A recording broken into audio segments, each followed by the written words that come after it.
গীতা নিল ছদ্মবেশ পদ্মকে বাঁচাতে। বিস্তারিত জানতে সম্পূর্ণ ভিডিওটি দেখতে থাকুন। গীতা আদালতে সবার সামনে পদ্মর ভয়েস রেকর্ডিং শুনিয়ে প্রমাণ করে পদ্ম অগ্নিজিৎকে বিয়েতে নিমন্ত্রণ করেছিল। তবে অগ্নিজিৎ প্রথমে বিশ্বাস করে না, তাই গায়ে হলুদের সময় ভিডিও কল করতে বলে। তাই পদ্ম নিজের গায়ে হলুদের ভিডিও অগ্নিজিৎকে পাঠায়। সেই ভিডিও জজকে দেখিয়ে বলে, এই ভিডিও থেকে প্রমাণিত হচ্ছে রূপারানী মিথ্যে বলেছিল, তাই আমি চাই অগ্নিজিতের জামিন। এদিকে জজ অগ্নিজিতের জামিন ঘোষণা করলে তানভীর আর স্বস্তিক খুব খুশি হয়ে যায়। এরপরে অগ্নিজিৎ গীতাকে ধন্যবাদ জানায় আর বলে, আজকে আমি নিজের জামিন করাতে পারতাম না, এই বলে দুর্বল হয়ে পড়ে এবং বাড়ি ফিরে যায়।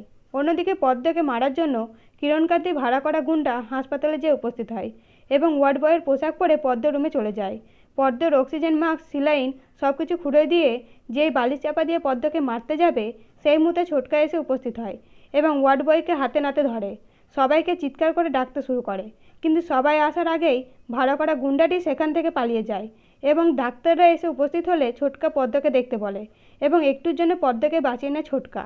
এরপরে গীতা হাসপাতালে যেয়ে উপস্থিত হয় আর বলে, আমি জানতাম এটাই হবে, তাই তো ছোটকাকে পাঠিয়েছিলাম পদ্মর উপর নজর রাখতে।